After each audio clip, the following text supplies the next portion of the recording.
Indira Gandhi national open university की इस discussion के सेशन में आप सबका इस्तकबाल है।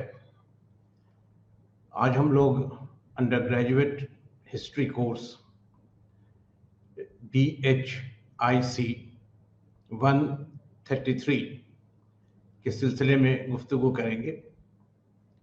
इस पेपर का मौजू है history of India from circa 1206 to 1707। और आज जो हमारा डिस्कशन है इसमें इस कोर्स के 8वें यूनिट को हम लोग कवर कर रहे हैं और इस यूनिट का ताल्लुक है लैंड रेवेन्यू सिस्टम से या महसूल अराजी से। आपको ये ख्याल होगा कि पिछले यूनिट में हम लोग जब एडमिनिस्ट्रेशन के बारे में या इंतज़ामिया के बारे में बात कर रहे थे तो एक हल्का सा तारुफ उसी हवाले से हमने लैंड रेवेन्यू सिस्टम या महसूल अराजी के सिलसिले में आपके सामने रखा था। उसी मौजू पर आज हम तफसील से बात करेंगे और ये बात आप जहन में रखिए कि अहद वस्ता में चाहे वो दिल्ली सल्तनत का ज़माना हो या वो सूर अहद हुकूमत हो या मुगलिया सल्तनत हो, इन तीनों ही अदवार में जो ज़मीन से मिलने वाला महसूल था या जिसे हम लैंड रेवेन्यू कह रहे हैं वो बहुत ही अहम था। इन सभी अदवार में जो सबसे बड़ी आमदनी का ज़रिया था, जो हाईएस्ट सोर्स ऑफ इनकम था, वो लैंड रेवेन्यू था।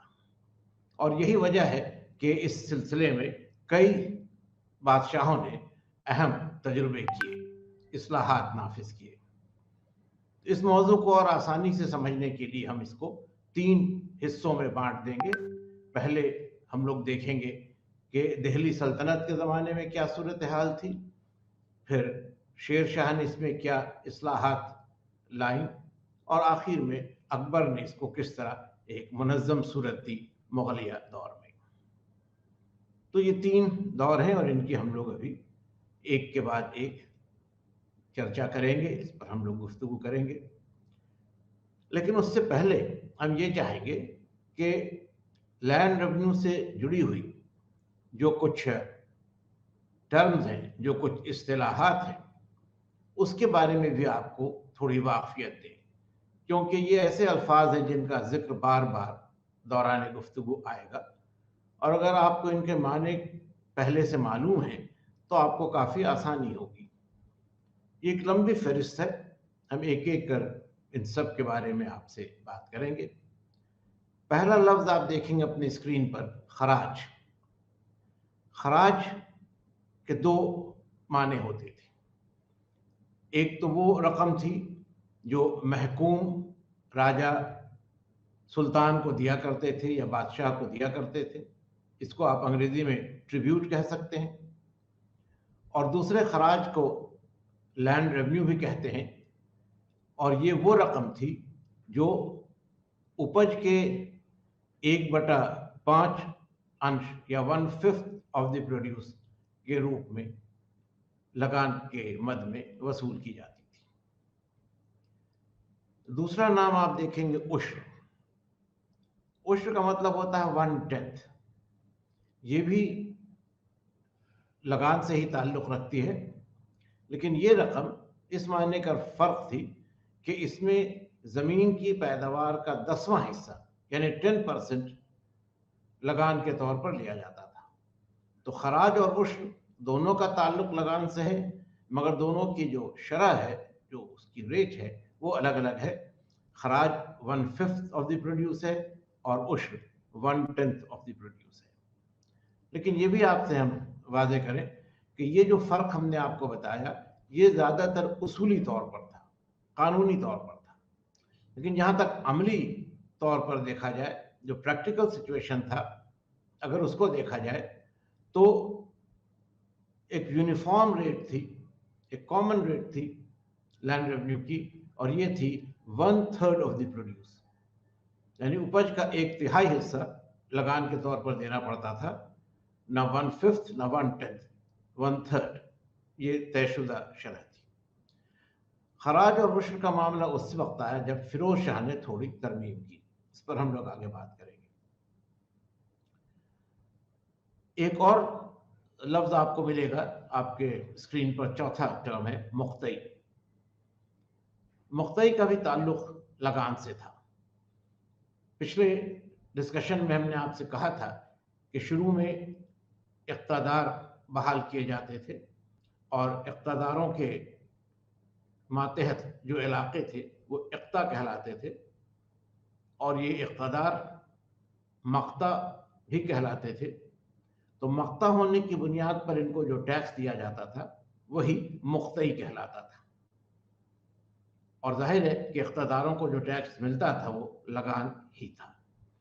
तो मुख्तई या खराज या उश्र या महसूल, ये सब एक ही माने रखते हैं और इन सब का ताल्लुक लैंड रेवेन्यू से या महसूल अराजी से है। एक तो ये बात है। अब दूसरा ये कि इस लगान को तय करने का तरीका क्या था। इसमें 2-3 तरीके उस जमाने में राइज थे। सबसे आसान और सहल तरीका था बटाई। यह आपके स्क्रीन पर सीरियल में तीसरे नंबर पर है। बटाई का सीधा साधा माने था फसल का बंटवारा, और होता यह था कि जो लगान वसूलने वाला अफसर होता था या जो उसके लिए एक बिचौलिया होता था, इंटरमीडियरी होता था, वो फसल कटने के वक्त खेत पर जाकर अनाज का बंटवारा कर देता था। 1/3 हिस्सा टैक्स में ले लिया जाता था और बाकी किसान के लिए रह जाता था। अब इसमें दुश्वारी ये थी कि इसमें न तो ज़मीन की कोई पैमाइश होती थी, न अनाज को तौला जाता था। तो लगान वसूलने वाले को बहुत ज़्यादा इख्तियार था कि वो किस तरह से ये बंटवारा करे, और अमूमन इसमें बदनवानी होती थी, करप्शन था, और लगान वसूलने वाले जो जायज़ शरह थी उससे कहीं ज़्यादा किसान से वसूलते थे। बाद में इसमें तब्दीलियां भी आई। एक और तरीका था जिसको कनकूद कहते हैं। आपके स्क्रीन पर ये 5वें नंबर पर है सीरियल में। कनकूद में ये होता था कि हर साल फसल का जायजा या उसका सर्वे नहीं होता था, बल्कि गुज़श्ता बरसों की जो शरह थी, जो वसूली हुई थी, उसको ध्यान में रखकर उस एक साल के लिए भी, उस मखसूस साल के लिए भी लगान वसूल लिया जाता था। और इसमें एनुअल रिव्यू की या हर साल उसके मुआवजे की या उसके जायजे की ज़रूरत नहीं पड़ती थी। एक मोटा मोटी एक फिगर, एक आंकड़ा रहता था और उसी बुनियाद पर हर साल लगान वसूल लिया जाता था। इन चीज़ों को बाद में शेर शाह ने और अकबर ने एक बेहतर सूरत दी, इसका जिक्र आगे आएगा।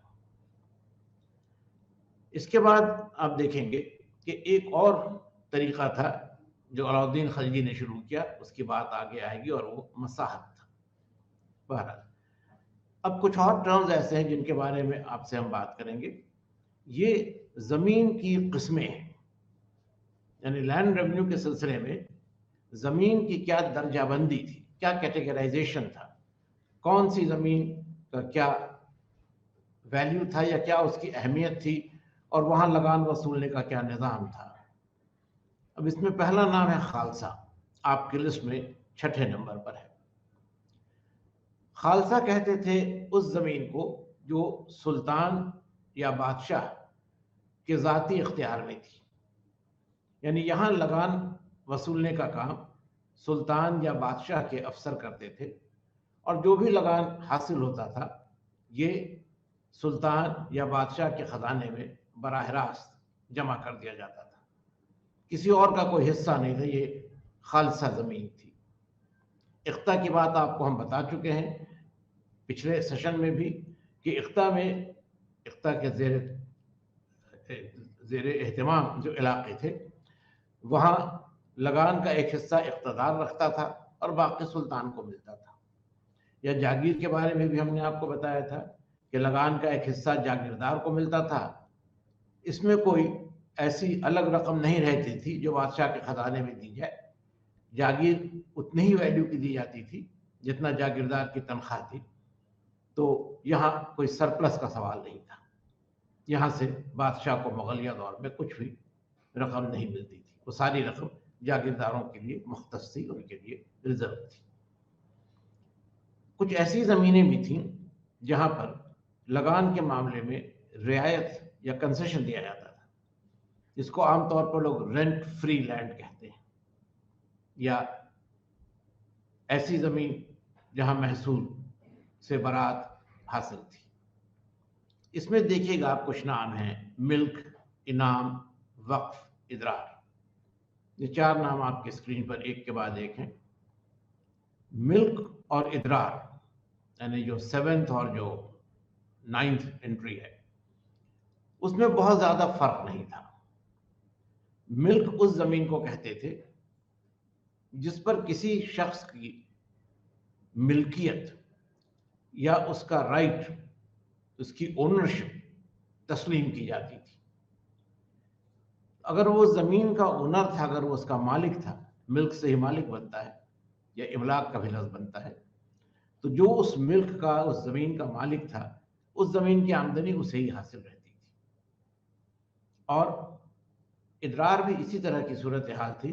फ़र्क सिर्फ इतना था कि इदरार एक वक्ती नज़्म हो सकता था, और यही जब मौरूसी हो गया तो ये मिल्क में बदल जाता था। यानी इदरार एक तरह से इंडिविजुअल ग्रांट थी और मिल्क हेरिडिटरी ग्रांट थी। इसके बाद एक नाम आप देखेंगे, इनाम।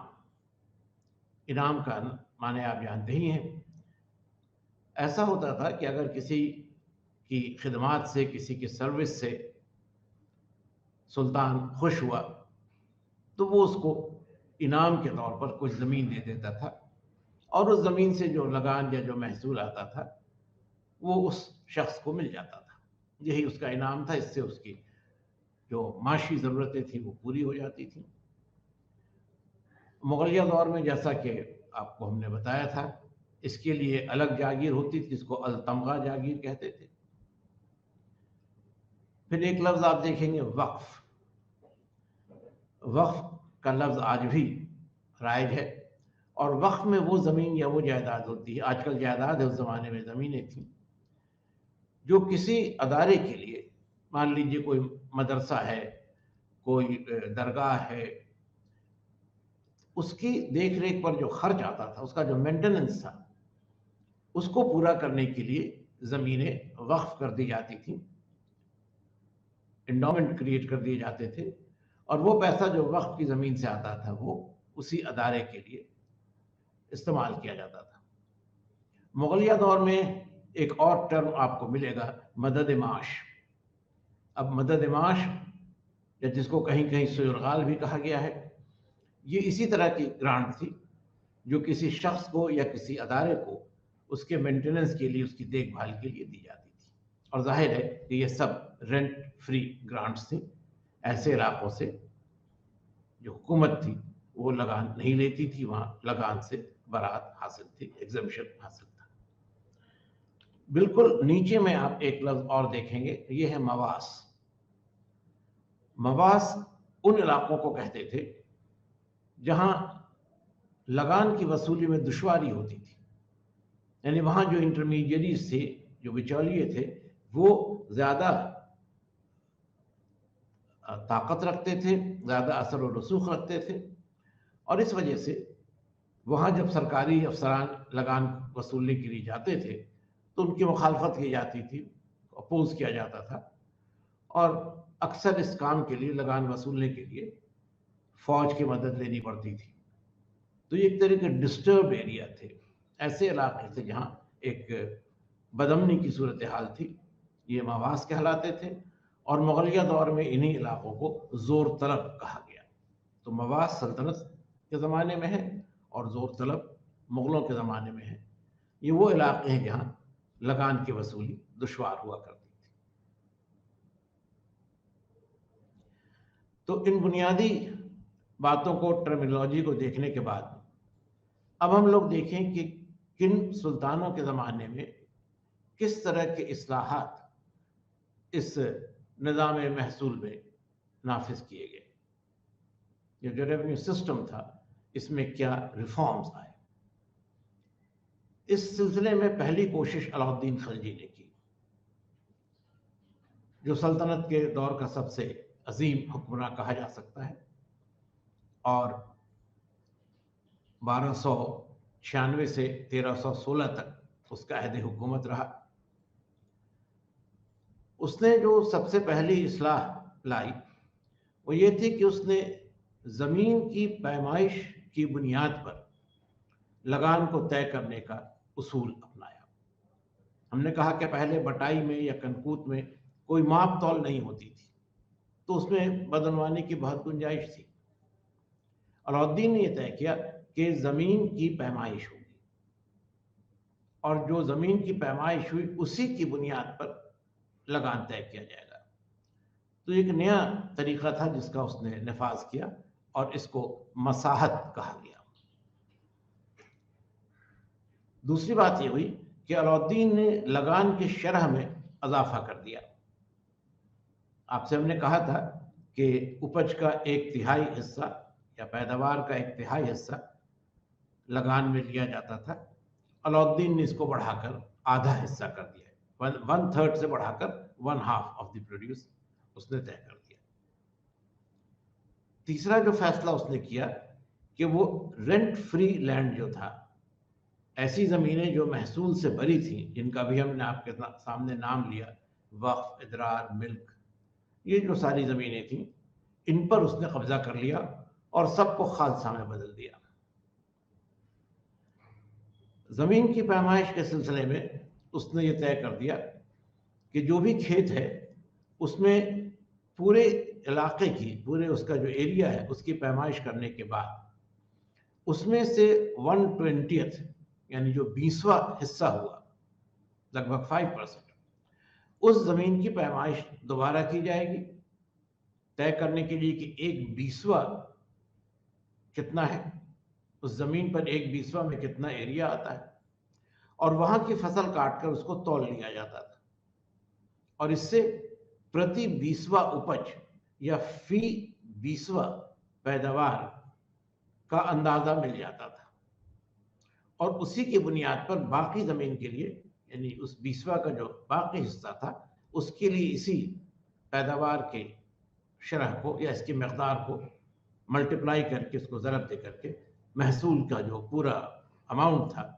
जो पूरी राशि थी लगान की, उसे तय कर दिया जाता था। ये एक बड़ा काम था जो उसने किया कि उसने एक साइंटिफिक बेसिस पर लगान के तयन का एक नज़्म अपनाया। लगान की वसूली के सिलसिले में भी अलाउद्दीन ने बड़े अहम इस्लाह या इस्लाहात नाफिज किए। उसने जो इंटरमीडियरीज थे, यानी जो मकामी ज़मींदार थे या अमीर किसान थे, जो किसान और सल्तनत के बीच या किसान और हुकूमत के बीच एक दरमियानी सतह पर थे और लगान की वसूली के काम में बहुत एक्टिव रहते थे, उन्हीं की खिदमत हुकूमत हासिल करती थी लगान की वसूली के लिए। उनके जो उनके हुकूक थे और जो उनके इख्तियारात थे और जो उनकी आसानियाँ थी, जो प्रिविलेजेस थे, उन सब को अलाउद्दीन ने ख़त्म कर दिया। ऐसे लोग खूत, मुक़द्दम और चौधरी के नाम से जाने जाते हैं। खूत एक तरह के ज़मींदार थे और मुक़द्दम और चौधरी अमीर किसान थे। चूँकि ये अपने इलाके में बारसूख थे, इसलिए इनको ही लगान वसूलने का काम दिया जाता था और ये किसान से लगान वसूल करके हुकूमत को ये रकम देते थे।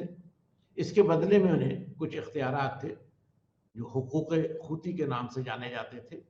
इसमें वो अपने शेयर का भी लगान किसान से वसूलते थे।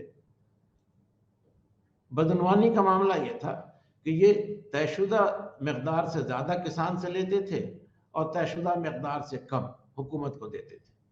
तो बीच में ये इस तरह से काफ़ी पैसा बना लेते थे और इस वजह से काफ़ी अमीर हो गए थे और काफ़ी इनकी ताकत भी बढ़ गई थी।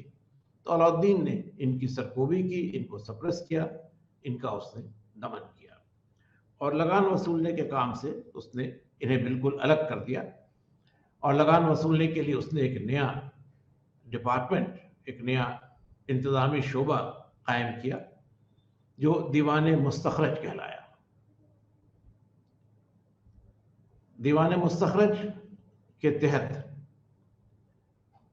लगान वसूलने वाले अलग अफसरान होते थे, इनको आमिल कहते थे और ये आमिलों की जिम्मेदारी थी कि ये किसान से लगान वसूलें, उसको सरकारी ख़जाने में जमा करें और जिन मकामी ज़मींदारों या अमीर किसानों के पास हुकूमत की रकम बाकी रह गई थी, उन्होंने लगान पूरा अदा नहीं किया था, उनके खिलाफ भी कार्रवाई करें और जो एरियर से जो बकाया रकम थी उसको भी वसूल करें। और इन पर बड़ी सख्ती थी ताकि ये खुद किसी तरह की बदनवानी में नहीं मुलव्विस हो जाए। तो इस तरह से इस पूरे निज़ाम को एक नई शक्ल अलाउद्दीन खिलजी ने दी। मगर ये भी ध्यान में रखिएगा कि अलाउद्दीन के ये इस्लाहात सिर्फ दोआब के इलाके में नाफिज हुए। दोआब का इलाका वो है जो गंगा और जमुना नदियों का दरमियानी इलाका है, दो आप, दो नदियों के बीच का इलाका। इस इलाके में अलाउद्दीन ने इस्लाहात इसलिए नाफिज किए कि ये दिल्ली से नज़दीक था और जो मकामी ज़मींदारों की ये शोरिश थी, जो उनका एक बगावत का मामला था, वो इसी इलाके में ज़्यादा था। तो अलाउद्दीन ने यही इस्लाहात नाफिज की और इससे उसको बड़ी कामयाबी हुई। जो उसका खजाना था उसमें दौलत जमा हुई, काफ़ी दौलत जमा हुई और इसकी मदद से फिर अलाउद्दीन ने बहुत सारी जंगें लड़ी और अपनी सल्तनत की तौसीह की। इसका जिक्र हम पहले आपके साथ कर चुके हैं जब हम सियासी तारीख के बारे में या पॉलिटिकल हिस्ट्री के बारे में आपसे बात कर रहे थे। अब हम लोग दूसरे हुक्मरान के बारे में बात करेंगे और ये है मोहम्मद बिन तुगलक, जिसकी हुकूमत 1324 से 1351 के दरमियान रही और बहुत सारी वजूहात हैं जिसके सबब मोहम्मद बिन तुगलक एक बहुत ही मुतनाज़ शख्सियत रहा है, एक कंट्रोवर्शियल फिगर रहा है अहद वस्ता की तारीख में। उन तमाम बातों का जिक्र यहाँ पर ज़रूरी नहीं है, लेकिन एक वजह जो उसके सिलसिले में तनाज़े की रही है, कंट्रोवर्सी की रही है, वो उसके लैंड रेवेन्यू रिफॉर्म्स भी थे। महसूल अराज़ी में जो इस्लाहात उसने नाफिज की, उसकी वजह कर भी उसके सिलसिले में मौर्रिखों के दरमियान काफ़ी अलग अलग ख्याल हैं, काफ़ी अलग अलग ओपिनियंस हैं और वो एक तनाज़े का सबब है। पहले हम लोग देखें कि उसने क्या इस्लाहात या क्या तब्दीलियां लाई। मोहम्मद बिन तुगलक ने भी दोआब के इलाके में महसूल की शरह में इजाफा किया, रेट ऑफ रेवेन्यू में उसने इंक्रीज कर दी। क्या इंक्रीज की, इसकी कोई तयशुदा रकम नहीं मिलती है। जो हमारे माखज़ हैं, जो सोर्सेज हैं, उसमें इसका कोई वाज़ेह जिक्र नहीं है, लेकिन ये क़यास किया जाता है कि अलाउद्दीन खिलजी ने जिस तरह 1/3 से बढ़ाकर आधा हिस्सा कर दिया था, 1/3 से 1/2 कर दिया था, वही मोहम्मद बिन तुगलक ने भी किया। लेकिन उसके इस फैसले की मुखालफत हुई। अब ये काबिल गौर है कि अलाउद्दीन के इस फैसले की मुखालफत नहीं हुई थी, लेकिन मोहम्मद बिन तुगलक के फैसले की मुखालफत हुई और उसका सबब यह था कि मोहम्मद बिन तुगलक के पहले उसके वालिद ग़ियासुद्दीन तुगलक के ज़माने में जो इंटरमीडियरीज थे, उनके बहुत सारे हुकूक बहाल कर दिए गए थे। तो ये तबका जिसको अलाउद्दीन ने दबा कर रखा था, वो फिर से ताकतवर हो गया था और इसने पहले की तरह फिर अपनी मुखालफत, अपने शोरिश का सिलसिला शुरू कर दिया था। और इस पर काबू पाना मोहम्मद बिन तुगलक के लिए दुश्वार साबित हुआ। और इस दुश्वारी का एक सबब यह भी था कि उस जमाने में मोहम्मद बिन तुगलक दिल्ली में नहीं बल्कि दक्कन में, दौलताबाद में जा चुका था। तो नतीजा ये हुआ कि पूरे दोआब में बदअमनी फैल गई, किसानों ने फसलों को जानबूझकर बर्बाद कर दिया, जंगलों में भाग गए, लगान को वसूलना मुश्किल हो गया, और तब मोहम्मद बिन तुगलक को मजबूरन अपना यह फैसला वापस लेना पड़ा। लिहाजा महसूल की शरह में इजाफे की कोशिश नाकाम रही। एक दूसरा तजुर्बा भी मोहम्मद बिन तुगलक ने किया, जिसे हम मॉडल फार्म का नाम देते हैं। ये खेती या ज़राअत से ताल्लुक़ रखने वाले कुछ तजुर्बे थे। इसके लिए एक नया शोबा उसने कायम किया, जिसको दीवाने अमीर कोही का नाम दिया गया, दीवाने अमीर कोही। और इस शोबे के ज़रिए दोआब के इलाके में कुछ ज़मीन मुख्तस कर ली गई, रिज़र्व कर ली गई, और उसमें कई तरह के ज़रई तजुर्बात किए गए, जैसे क्रॉप रोटेशन का सिलसिला था, या कैश क्रॉप्स को उसकी पैदावार की कोशिश थी। तो नकदी फसलों की पैदावार और फसल चक्र जिसे कहते हैं, उसके तहत एक ही मौसम में एक से ज़्यादा फसलों को उगाने की कोशिश, ये नए तजुर्बात थे जो उसने अपने तौर पर किए, मगर वो नाकाम रहा। और नाकामी का सबब यह था कि अक्सर लोग इस मामले में बदनवानी और बेईमानी का सबब बन गए। जो अफसरान थे उन्होंने रकम में गबन किया, यानी जो रकम मुख्तस की गई थी उसमें से कुछ अपने लिए रख लिया, बाकी स्कीम पर कम पैसे खर्च हो सके। बहुत सारे जो किसान थे जिनको ये पैसा दिया गया था, उन्होंने भी पैसे का गलत मसरफ लिया, घर के कामों में खर्च कर दिया, और खेती के लिए जो पैसा दिया गया था वो इस तरह से मुनासिब तौर पर उसका इस्तेमाल नहीं हो सका, और तब मोहम्मद बिन तुगलक ने ये स्कीम भी वापस ले ली। तो महसूल के मामले में उसके जो दो तजुर्बे रहे, दोनों ही नाकाम रहे। और भी नाकामियां हैं मोहम्मद बिन तुगलक की, लेकिन अगर हम लोग महसूल अराजी की बात करें तो इस नाकामी के बावजूद एक जो बड़ी कामयाबी मोहम्मद बिन तुगलक की रही वो ये कि उसने किसानों की भलाई के लिए आसान शर्तों पर उनको खेती के लिए कर्ज दस्तयाब कराया। ऐसे कर्ज सोंधर कहलाते थे। आपके स्क्रीन पर सीरियल नंबर 4 में सोंधर का लफ्ज आपको मिलेगा। सोंधर ऐसे सॉरी सोंधर ऐसे टैक्स को कहते थे, सॉरी ऐसे ग्रांट को कहते थे, ऐसे लोन को कहते थे जो हुकूमत के जरिए किसानों को दिया जाता था, और किसान इस पैसे से खेती का काम करते थे और खेती के काम को और बेहतर बनाने की कोशिश करते थे।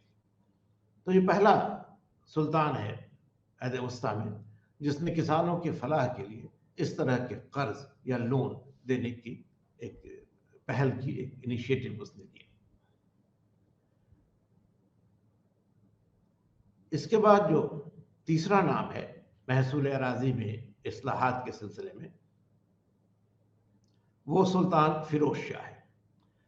फिरोज शाह का अहद हुकूमत 1351 से 1388 के दरमियान है, और उसने कई अहम इस्लाहात नाफिज किए। सबसे पहले तो उसने उस वक्त तक के जो महसूल का इंतज़ाम था, जो रेवेन्यू सिस्टम था, उसमें बुनियादी तब्दीली लाई। और सबसे बड़ी तब्दीली उसने यह लाई कि उसने महसूल में कमी कर दी, टैक्सेस में उसने रिडक्शन कर दिया, कमी ला दी। चुनांचे जहां अलाउद्दीन में 1/3 से 1/2 टैक्स का रेट हो गया था, गियासुद्दीन के ज़माने में 1/3 रहा था, मोहम्मद बिन तुगलक के ज़माने में भी 1/3 रहा था, वहाँ फिरोज शाह ने अब इस शरह को कम कर दिया, और उसी के ज़माने में खराज और उश्र, ये दो कैटेगरी, ये दो दर्जे खेतों के लिए या जो ज़राअती ज़मीन थी उसके लिए तय किए गए। खराज वो ज़मीन या खराज के तहत वो ज़मीन आती थी जो गैर मुस्लिम मालिकों के पास थी, यानी ऐसी ज़मीन जिसकी मिल्कियत गैर मुस्लिमों के हाथ में थी, उसको खराज के दर्जे में रखा गया। और यहाँ जो हमने आपसे पहले कहा था 1/5 ऑफ द प्रोड्यूस टैक्स में ली जाने लगी। ध्यान रखिएगा कि ये 1/5 1/3 से काफी कम है। 33% की जगह पे 20% रहेगी। इससे भी ज्यादा रियायत उश्र के मामले में हुई। उश्र के तहत वो जमीन आती थी जिसके मालिक मुसलमान थे और यहां इनको टैक्स 1/10 देना पड़ता था, यानी पैदावार का 10%। उस एतबार से अगर आप देखेंगे तो खराज में या खराजी जमीन में जो महसूल लिया जाता था वो उशरी जमीन के मुकाबले में दुगना था। तो ये एक तफरीक थी, एक डिस्क्रिमिनेशन था।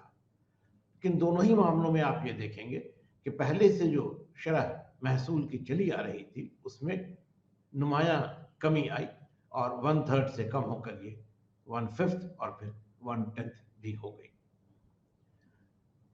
फिरोज ने एक और बहुत बड़ा काम ये किया कि उसने किसानों को राहत पहुंचाने के लिए आबपाशी का निज़ाम या इरिगेशन के लिए, खेतों में पानी पटाने के लिए, खेतों में आबपाशी के लिए बहुत ही बड़े पैमाने पर नहरों की तामीर कराई।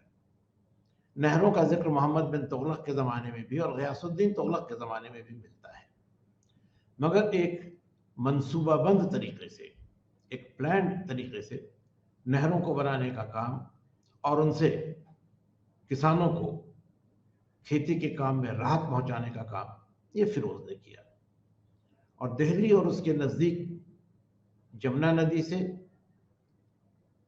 घग्गर नदी से और सतलज नदी से, तीनों नदियों से उसने नहरें काट कर निकलवाई और इनसे आज जो हरियाणा का इलाका और दिल्ली का इलाका है इसके बड़े हिस्से में खेतों में पानी पहुंचाया गया और इससे पैदावार बढ़ी, फसलें बेहतर हुई।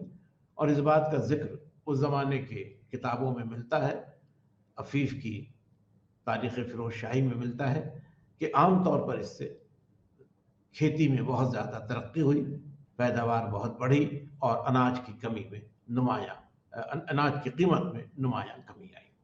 तो ये एक बड़ी कामयाबी थी फिरोज की कि उसने एक तरफ टैक्स को भी कम कर दिया और दूसरी तरफ पैदावार में भी इतना इजाफा हुआ कि लोगों को भी अब चीज़ें कम दाम पर मिलने लगी, अर्जानी की कैफियत हुई और सभी लोगों को एक तरह से राहत का एहसास हुआ। जो नहरें बनाई गई और उनसे जो पानी किसानों को हासिल हुआ उसके लिए अलग से एक नया टैक्स या एक नई चुंगी आप कह सकते हैं, सेस, CESS, ये भी फिरोज ने नाफिज किया और इसको कहते थे हक़ शर्ब।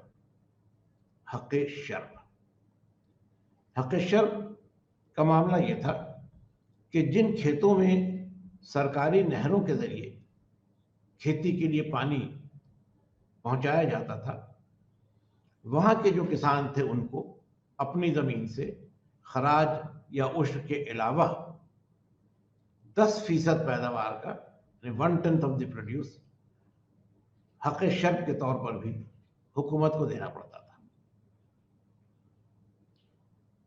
लेकिन यहां भी आप गौर कीजिएगा कि अगर हक़ शर्ब भी कोई किसान दे रहा था तो अगर वो खराजी जमीन में है तो भी उसको टोटल 30% देना पड़ रहा है, 20 + 10। तो पहले जो 33% की शरह थी उससे थोड़ी सी कमी अभी भी बनी रही और जो उश्र दे रहे थे उनके लिए तो और आसानी थी कि 10 + 10 सिर्फ 20% होता था, यानी मजमूई तौर पर वो उतना ही पैसा देते थे जो खराजी ज़मीन के लोग देते थे। फिर मैं एक बार आपसे कहेंगे तफरीक यहाँ है, डिस्क्रिमिनेशन है, लेकिन डिस्क्रिमिनेशन के बावजूद पहले के मुकाबले में अगर आप देखें तो किसानों को, चाहे वो हिंदू रहे हों या वो मुसलमान रहे हों, उनको राहत मिली और आम लोगों को भी अर्जानी की वजह कर काफ़ी आसानी रही। तो फिरोज़ की ये इस्लाहात, निज़ाम अराज़ी के हवाले से उसके इस्लाहात काफ़ी कामयाब माने जाते हैं। फिरोज़ ने एक और नया तजुर्बा भी किया और वो हॉर्टिकल्चर या बागवानी से ताल्लुक़ रखता है। फिरोज़ ने अपने दौरे हुकूमत में दिल्ली और उसके आसपास के इलाकों में तकरीबन 12,000 बाग लगवाए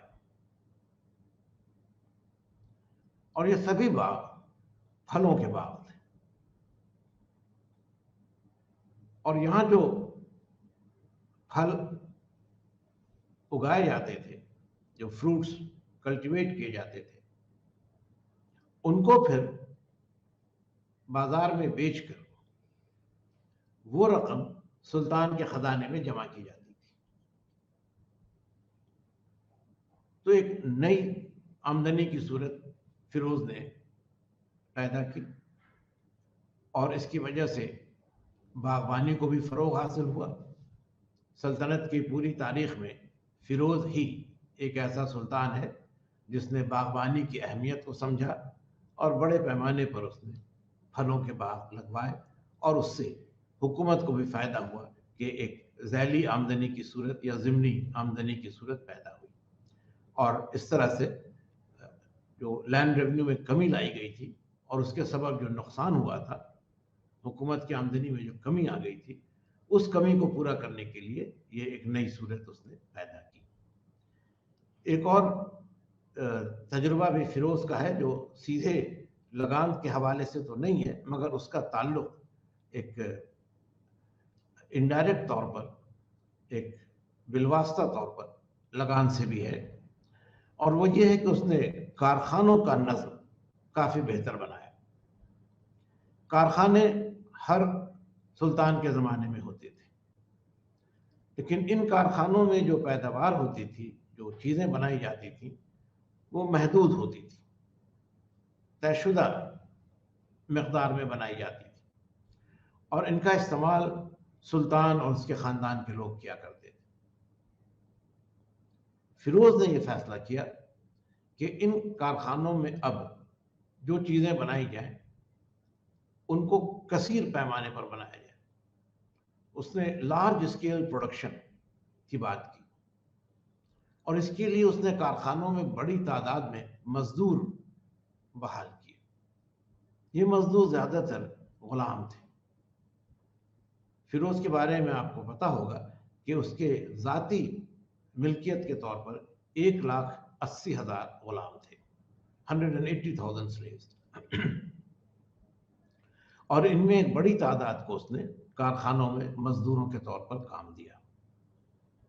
तो इससे कारखानों में जो सामान बनते थे, मसलन कालीन है, महंगे कपड़े हैं, हथियार हैं और भी चीज़ें हैं, उनकी पैदावार में नुमाया इजाफा हुआ और फिर उसको भी बाजार में बेचकर वो रकम सरकारी ख़जाने में जमा की गई। तो ये चीज़ें सीधे निज़ाम अराज़ी के हवाले से तो नहीं ताल्लुक़ रखती हैं, लेकिन इस वजह कर इनका एक बिलवास्ता ताल्लुक़ है। इससे हमें ये अंदाज़ मिलता है कि फिरोज़ ने जब लगान में कमी की तो उससे होने वाले नुकसान की कंपनसेशन के लिए, उसकी भरपाई के लिए फिरोज़ ने और भी कदम उठाए और इस तरह उसने अवाम को भी राहत दी करों के बोझ से या टैक्सेस के बोझ से। जो टैक्सेस थे उनका बर्डन अब हल्का हुआ और हुकूमत को भी इससे कोई ज़्यादा नुकसान नहीं पहुंचा, क्योंकि जो कमी आई उसको दूसरे ज़राए से पूरा कर लिया गया। इस एतबार से फिरोज़ के इस्लाहात को बहुत कामयाब माना जाता है। मगर आखिर में एक बात और आपको हम कह दें कि ये कामयाबी वक्ती थी।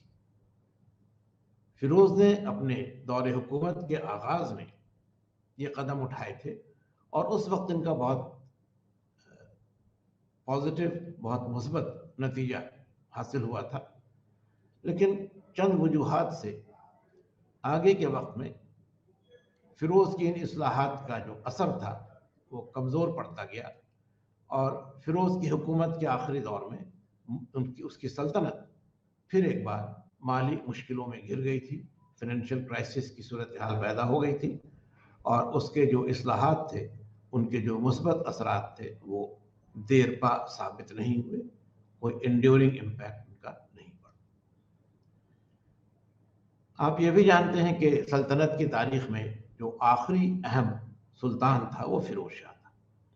इसके बाद सल्तनत का जवाल होने लगता है, और जाहिर है कि उस दौर में कोई इस्लाहात या कोई बड़े इंतज़ामी उमूर नहीं हुए। सिर्फ एक सुल्तान है इस दौर में, सिकंदर लोदी, जिसने थोड़ी कोशिश की नज़्म अराज़ी को बेहतर बनाने की, ज़मीन की पैमाइश उसने की, इसके लिए सिकंदरी गज़ का इस्तेमाल उसके ज़माने में हुआ। उसने लगान वसूलने से जुड़े हुए जो रजिस्टर्स थे, जो वही खाते थे, उनको एक बेहतर तौर पर ऑर्गेनाइज किया, बेहतर तौर पर उनको मुनज़्ज़म किया, लगान से आने वाली आमदनी को ज़्यादा अच्छे तौर पर अब असेस किया जाने लगा, मगर ये कोई बहुत अहम या बहुत देर पा असरात नहीं थे। 1526 में आप जानते हैं कि लोदी सल्तनत या दिल्ली सल्तनत का खात्मा हो गया। सिकंदर लोदी का बेटा इब्राहिम लोदी इस सल्तनत का आखिरी हुक्मरान था। बाबर की आमद हुई 1526 में, पानीपत की लड़ाई बाबर ने जीती, मुगलिया सल्तनत कायम हो गई। बाबर ने महज 4 साल हुकूमत की, और इसके बाद हुमायूं बादशाह हुआ। बाबर का दौर 1526 से 1530 का है। हुमायूं का दौर, जैसा कि आप जानते हैं, 2 हिस्सों में बटा है, 1530 से 1540 और बाद में 1555 से 1556। बाबर और हुमायूं के ज़माने में मुगलिया सल्तनत को वो इस्तेहकाम हासिल नहीं हो सका था कि इंतज़ामी इस्लाहात की कोई कोशिश की जाती।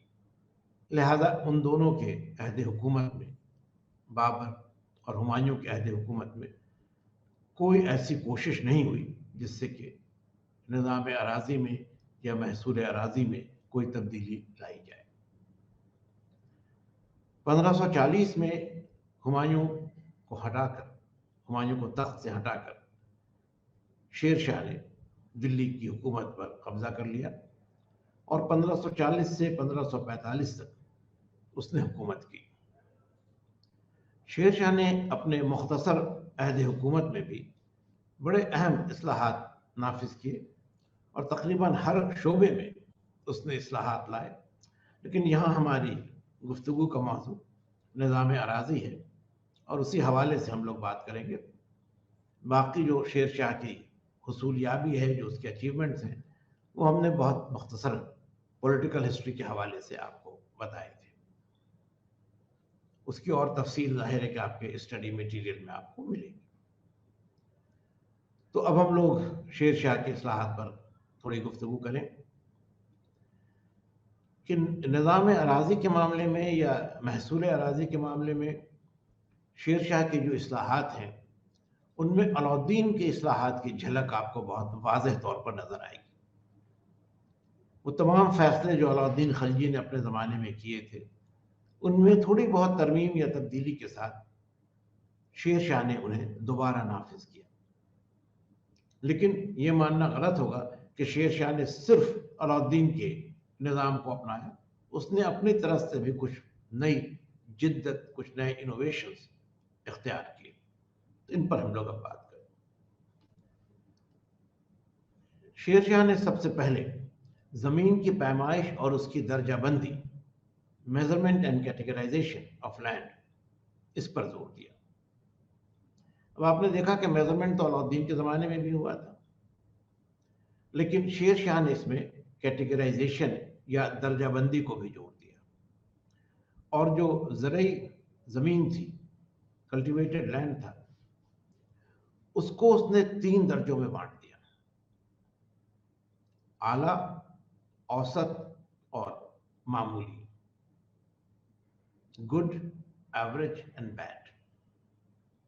ये जो दर्जाबंदी थी, इसकी बुनियाद ये थी कि उस जमीन में फी बिघा अलाउद्दीन के ज़माने में 20वां का लफ्ज़ हम लोगों ने देखा था, अब ये बीघा हो जाता है।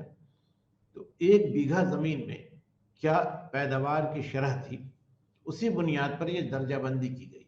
यानी जहाँ पैदावार सबसे ज़्यादा थी वो आला ज़मीन थी, जहाँ थोड़ी कम थी वो औसत थी, और जहाँ बहुत ही कम थी वो मामूली ज़मीन थी। तो अब ये हो गया कि एक यूनिफॉर्म रेट सबके लिए नहीं रहा।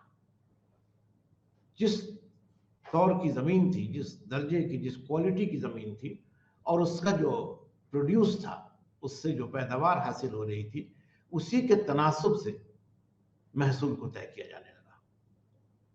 अब इसके लिए भी एक तरीका और था, जो रेट ऑफ रेवेन्यू के बारे में था, शरह कैसे तय की गई। तो शेर शाह ने यह नज़्म किया कि ये जो तीनों दर्जे थे ज़मीन के, इनकी कुल पैदावार का औसत निकाला गया। यानी हर कैटेगरी में क्या पैदावार थी, इसको जोड़कर उसका एक औसत या एवरेज रेट तय किया गया, और फिर उस औसत या एवरेज रेट का 1/3 हिस्सा यानी 1/3 लगान के तौर पर तय कर दिया गया। तो ये ध्यान देखिएगा आप कि अगर सल्तनत के ज़माने से हम लोग चले तो शेर शाह तक, बल्कि अकबर तक भी आप देखेंगे कि जो रेट ऑफ रेवेन्यू है वो तकरीबन 1/3 ऑफ द प्रोड्यूस ही रहा है। थोड़ी बहुत कमी बेशी किसी दौर में हुई है, लेकिन ब्रॉड अगर हम देखें, एक ओवरऑल व्यू अगर हम लोग लें, तो स्टैंडर्ड रेट ऑफ रेवेन्यू जो तस्लीमशुदा शरह थी वो उपज का 1/3 हिस्सा थी, और शेर शाह ने उसी को नाफिज भी किया। अब एक और बड़ा काम जो शेर शाह ने किया, और जो सही मानों में उसकी बहुत बड़ी कामयाबी थी, वो ये थी कि उसने हुकूमत और किसान के बीच एक बराह रास्त ताल्लुक कायम किया, एक डायरेक्ट रिलेशनशिप कायम किया।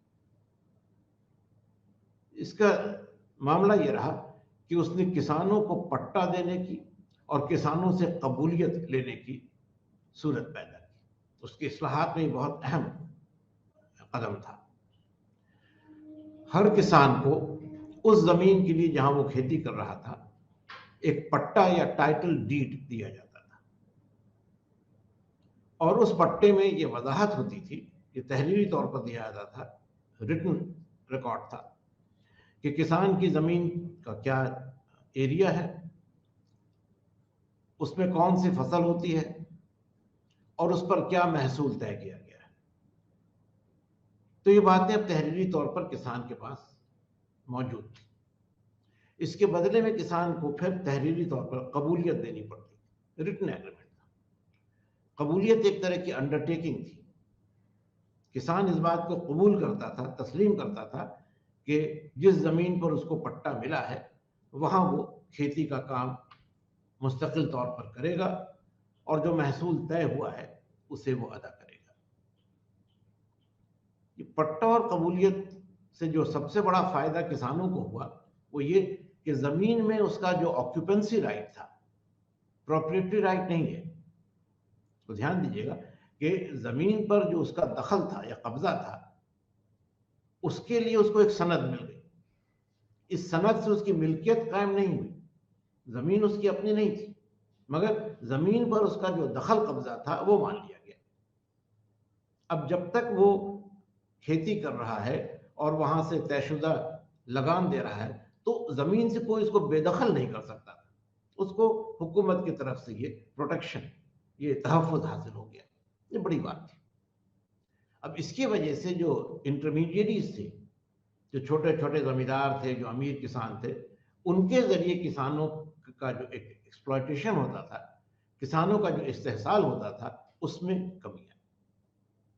तो ये एक बहुत बड़ी कामयाबी थी शेर शाह की, और इसीलिए कहा जाता है कि हिंदुस्तान में किसी और बादशाह ने या किसी और हुक्मरान ने किसानों की भलाई के लिए इतना बड़ा कदम नहीं उठाया था जो कि शेर शाह ने उठाया। इसी हवाले से एक और बात आपसे हम कहें, शेर शाह ने ये उसूल बना दिया था कि जो लगान की शरह होगी वो अनाज के जरिए तय की जाएगी। यानी जो पैदावार है उसका 1/3 हिस्सा। तो अगर मान लीजिए 30 मन पैदावार है तो 10 मन हो जाएगा रेवेन्यू का रेट। तो ये रेट जो होता था ये हमेशा फसल में या अनाज के तौर पर तय होता था, उसकी रकम या उसकी मकदार के तौर पर तय होता था। इसको रय कहते थे। सीरियल नंबर 3 में आपके स्क्रीन पर रय और दस्तूर दो लफ्ज लिखे हैं। तो रय कहते थे क्रॉप रेट को, यानी वो शरह लगान की जिसका तयन फसल या अनाज के जरिए होता था। लेकिन शेरशाह ने यह भी सहूलत किसानों को दे रखी थी कि अगर वो चाहें तो वो नकद में भी, कैश में भी लगान अदा करें। तो payment in cash was also permitted. इसके वजह से ये जरूरी हो गया था कि जो अनाज की मकदार है उसकी कीमत को तय किया जाए। यानी अगर 10 मन अनाज किसी को देना है लगान में, तो 10 मन अनाज के बदले में वो कितना पैसा देगा, कितना रुपया देगा या कितना दाम देगा। तो इसके लिए जो मकामी बाजार थे, लोकल मार्केट्स थे, वहां अनाज की कीमत को देखते हुए जो कैश रेट थी, जो नकद शरह थी, वो तय कर दी जाती थी और इसको कहते थे दस्तूर। तो मुख्तसरन ये आप याद रखिए कि रय क्रॉप रेट है और दस्तूर कैश रेट है। लगान का तयन होता था क्रॉप रेट में, अदायगी की दोनों सूरत थी, आप अनाज के जरिए भी दे सकते थे और कैश के जरिए भी दे सकते थे। हाँ, जो किसान कैश देना मंजूर करते थे उनको कुछ रियायत कर दी जाती थी। इसके अलावा थोड़े बहुत मामूली टैक्सेस और थे जो शेरशाह के ज़माने में लाए गए, लेकिन बुनियादी तौर पर रेवेन्यू का रेट 1/3 ही बना रहा। अब इस सिस्टम को, इस निज़ाम को नाफिज करने के लिए शेरशाह ने मुख्तलिफ इंतज़ामी सतहों पर अफसरान को बहाल किया।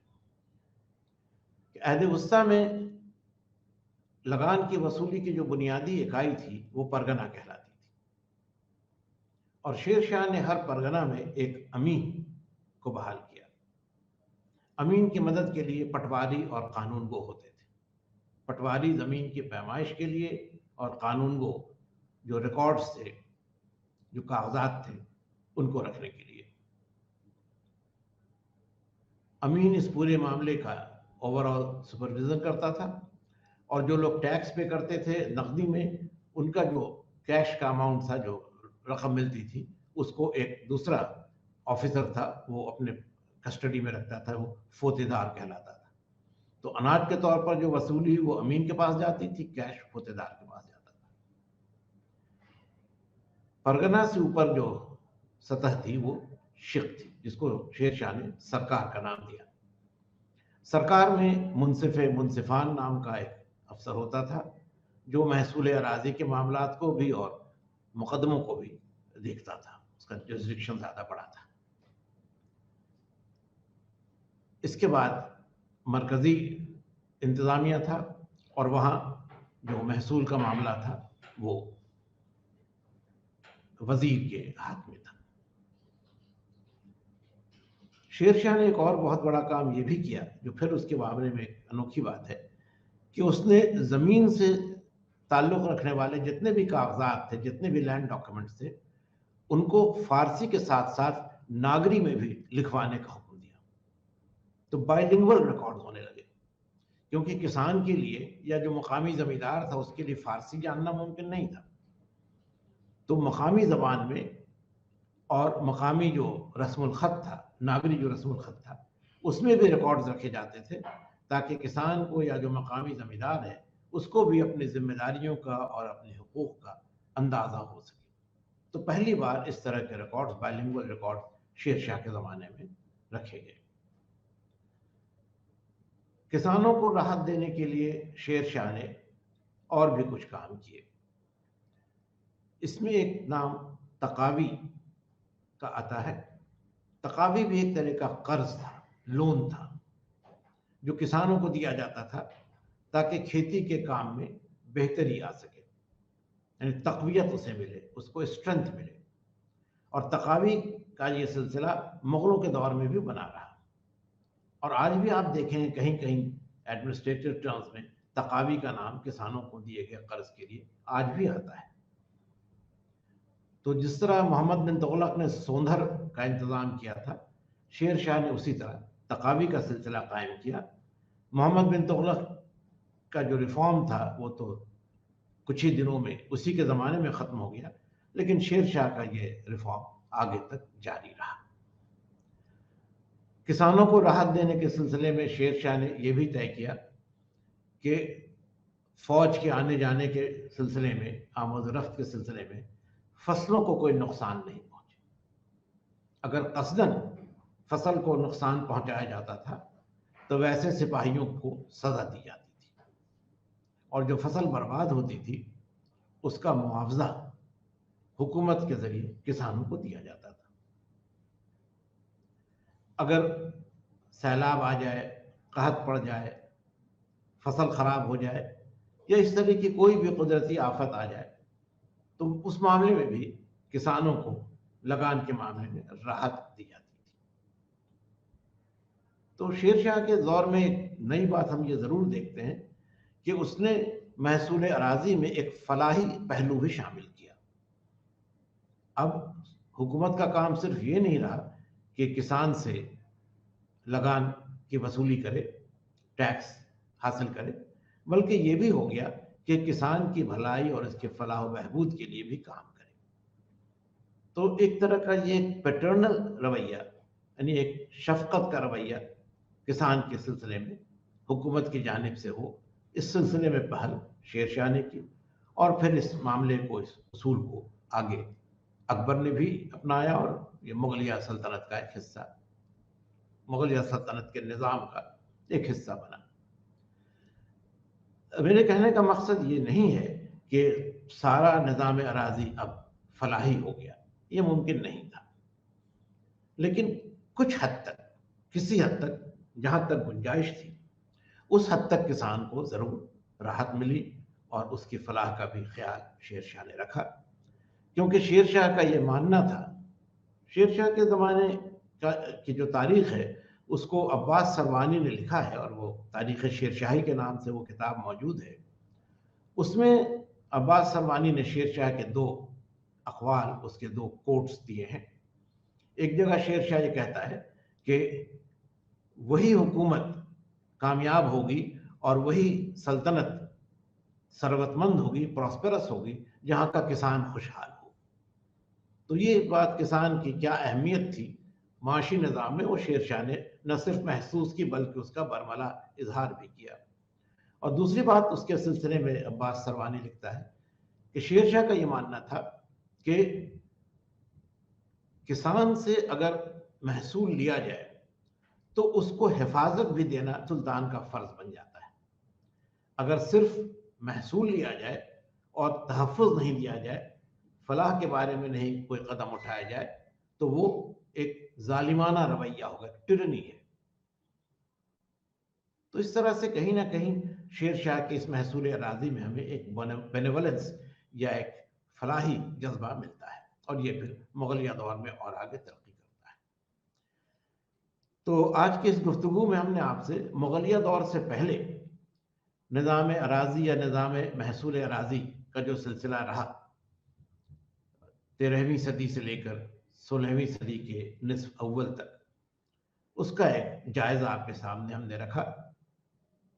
मुख्तलिफ सुल्तानों ने इस सिलसिले में क्या इस्लाहात नाफिज किए, कहाँ तक उन्हें कामयाबी मिली, कहाँ वो नाकाम रहे, और अगर नाकाम रहे तो क्यों रहे। इन बातों को हमने मुख्तसरन आपसे कहा। एक बार फिर हम ये दोहरा दें कि अलाउद्दीन खलजी ने जो इस्लाहात नाफिज किए उसमें उसे बहुत नुमायाँ कामयाबी हासिल हुई, लेकिन अलाउद्दीन की मौत के बाद वो सिलसिला दरहम बरहम हो गया, और जब ग़ियासुद्दीन तुगलक ने हुकूमत संभाली तो उसने पुराना जो नज़्म था उसको बहाल कर दिया, और इस तरह अलाउद्दीन के इस्लाहात देर पा साबित नहीं हुए। मोहम्मद बिन तुगलक ने कोशिशें की मगर वो नाकाम रही। उसकी वजूहात हमने आपको बताया। फिरोज शाह ने फिर एक नए सिरे से कोशिश की और इब्तदा में उसे बड़ी कामयाबी मिली, लेकिन बाद में इंतज़ामिया की कमज़ोरी के सबब, ख़ास तौर पर जो लगान वसूलने में ठेकेदारी का या इजारा का सिलसिला शुरू हो गया, वो किसानों के लिए भी नुकसानदेह साबित हुआ और हुकूमत के लिए भी। तो अगर उसको हम देरपा शक्ल में देखें तो इन इस्लाहात का कोई ऐसा असर नहीं हुआ जिसको देरपा कहा जा सके, जिसको एंड्योरिंग कहा जा सके, यानी कोई लॉन्ग टर्म कॉन्सिक्वेंस नहीं हुआ। और आखिर में शेर शाह के इस्लाहात का जहाँ तक सवाल है, तो ये एक बहुत ही अहम, एक तरह से एक इनकलाबी तब्दीली आई और हर एतबार से निज़ाम महसूल में, चाहे वो ज़मीन की दर्जाबंदी हो, पैमाइश हो, महसूल की शरह हो, वसूली का तरीक़ा हो, किसानों को मदद पहुँचाने का तरीक़ा हो, राहत देने का तरीक़ा हो, इन सब में एक बहुत ही अहम, एक बहुत ही नई शुरुआत शेर शाह के ज़माने में हुई और वो मुग़लों के दौर में भी बनी रही। तो आज के इस डिस्कशन में इन्हीं बातों पर हम लोग अपनी इस गुफ्तगू को मुकम्मल करेंगे। निज़ाम अराज़ी का सिलसिला फिर मुग़लिया दौर में एक बेहतर सूरत में सामने आता है। अकबर इसमें मज़ीद इस्लाहात नाफिज करता है और उस दौर के बारे में हम आपसे अगले सेशन में बात करेंगे, जब हम लोग मुग़लिया दौर के हवाले से इस मौजू पर अपनी गुफ्तगू शुरू करेंगे। तो आज आपने इस सेशन में हिस्सा लिया, इन बातों को आपने सुना। मुझे उम्मीद है कि इससे आपको एक आउटलाइन, एक खाका ज़रूर मिला होगा अहद वस्ता के पहले दौर में निज़ाम महसूल अराज़ी का। तो आपकी तवज्जो के लिए और इस डिस्कशन में हिस्सा लेने के लिए आप लोगों का बहुत बहुत शुक्रिया।